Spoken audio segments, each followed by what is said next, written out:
Just remember, FPL is tough, but you are tougher.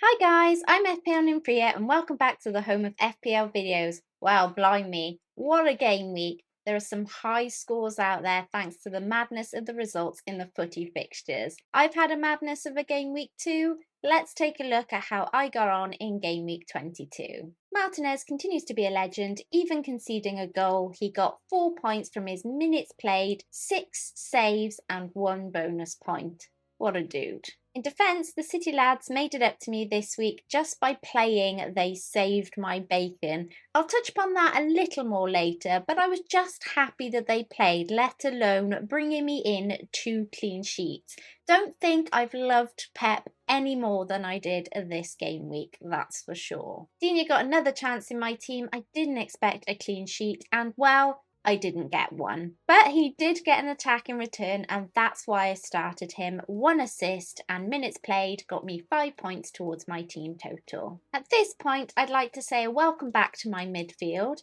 They've been somewhat mostly absent the last couple of weeks. However, I am hurting. I went away and looked at the stats a little bit more, and I really felt Bruno this week as captain. Even tweeting out about it as I did my team news, I was like, you know what, I think Bruno is going to outscore Salah this week, but I'm not brave enough to do it. Basically, it's just that. I bottled it. Salah's high ownership and captaincy just scared me so much. I didn't go with my feels for Bruno. Okay, I didn't see 9-0. I mean, none of us did. But owning both Sanchez and Bednarak the last few weeks, I've been aware of those two teams' performances, and I just thought Bruno might nick a little something against the Southampton team that's struggling at the moment. Well, he did that in spades, with a goal and 2 assists. Well done to all those captainers out there. You were a braver soul than I, sadly.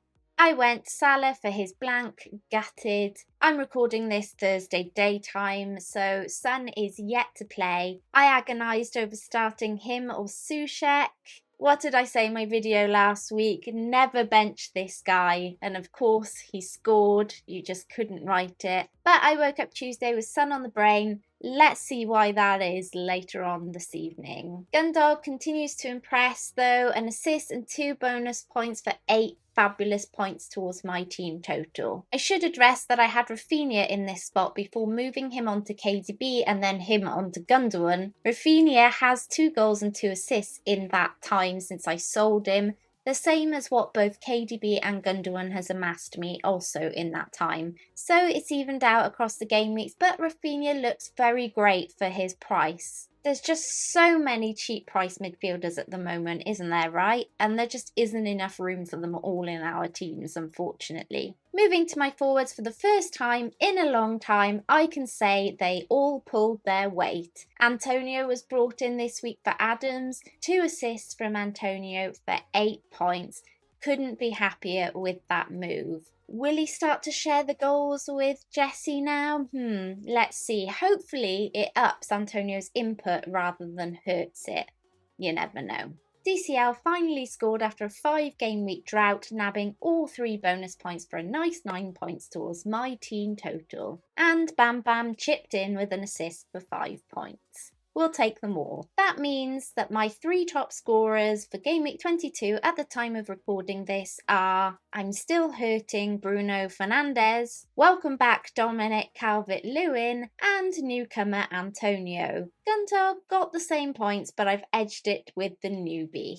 That means I'm on 72 points at the time of recording this. Of course, I have Son left, but I haven't had a return in the last game of the game week in some time now. So I'm not feeling very confident that he's going to be able to get me something. I am on a tiny green arrow despite being on 72 points. So this week could swing to a red depending on what happens in the Chelsea Spurs fixture. I will, of course, keep you guys all updated in my next video. Of course, things could be a lot worse. I do have a record breaker in my team, but for all the wrong reasons, unfortunately. Thankfully, I buried Bednarak last on my bench as he got the most minus points of any FPL player ever in the history of FPL, from his 9 goals conceded, an own goal, and a red card. What an absolute horror show. And this explains exactly why I'm so happy Pep played both the City lads, as there may have been a chance, if he didn't,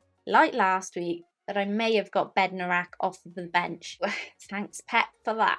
Okay, so looking ahead to Game Week 23, and this is how I'm currently lined up. I don't like the look of this team at all. Lots of players with big fixtures. On paper, it just doesn't look amazing. I have to start considering Sanchez over Martinez at some point now. 4 clean sheets in a row and Burnley up next. If Martinez didn't have Arsenal, and I'm sure he'll want to prove a point there, the decision would be a whole lot easier. In defence, Soufal will get a run out at Fulham. I'm considering using my one transfer this week to buy Shaw, Justin or a Chelsea defender for Bednarak, depending obviously on how Chelsea do this evening. If I do that, I'll likely drop one of my City lads to the bench. Just in case Mane is back, he will make a big difference to that Liverpool attack. It's just spreading my odds out, really. That's the only reason why. I don't trust Digne against Man United, so he's moved to my bench. I know he could get some attacking returns, but I don't know, I am a bit nervous about that match. The big headache is, do I play Salah or Gundogan? And if I'm considering benching Salah, should I really be keeping him? Rashford, Grealish and Maddison are all in better form right now and much, much cheaper than Salah. Are 2 goals in 8 game weeks really enough? I hadn't quite realised that it was that bad. I have to admit, you put Salah in your team and you keep Salah in your team for the season. I hadn't quite noticed until today that it's just 2 goals in 8 game weeks.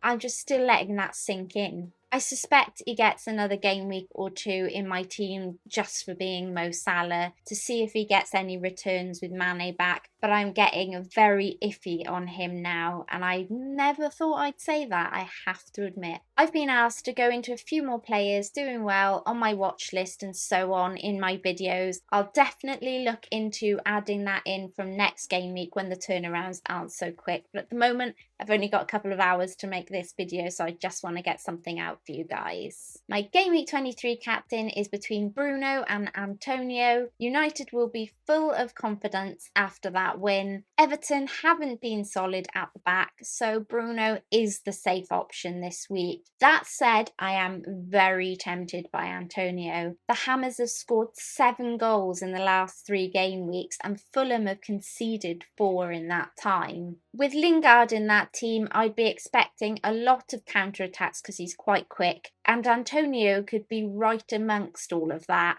I may be brave this week and take the risk. There's always that fear that going against the crowd will do me no good, and the one week that I do it is probably going to work against me. But I may just bite the bullet and do it this week. Let me know what you guys think in the comments below. And lastly, moving on to the trending transfers this week, let's take a look at the players in and out ahead of Game Week 23. Of the goalkeepers, Martinez is still the trendiest goalkeeper in, with 37 plus 1,000 purchases at the time of recording. Mendy is the next highest goalkeeper in, with over 23,000 buys. Leno is the next most transferred out goalkeeper ahead of Game Week 23 owing to his suspension, with 68 plus 1,000 sales. The next highest out is McCarthy, with 16 plus 1,000 managers getting rid of the Southampton goalkeeper. Of the defenders, the record breaker Bednarak is leading the way out with 161 plus 1,000 sales due to his -7 points against United. The second most transferred out is the injured Tierney, with over 41,000 managers selling on the Arsenal man. Wan-Bissaka is the trendiest defender in after his mega haul in Game Week 22,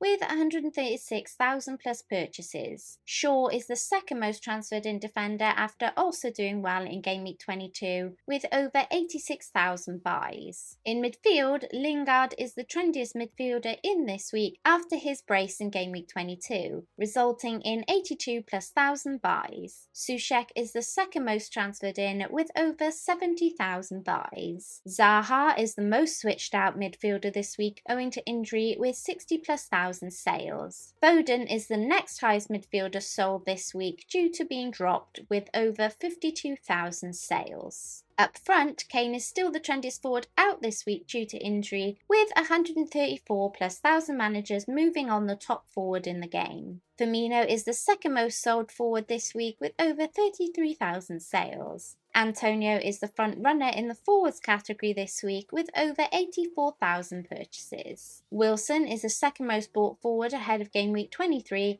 with 63 plus thousand buys. And that's it, you guys. Thanks for watching. Lots of luck for Game Week 23. Please don't forget to check out the sponsors of this video, fantasyfootballfix.com. And before you go, please don't forget to like, subscribe and hit that notification bell. Until next time, Nympria out.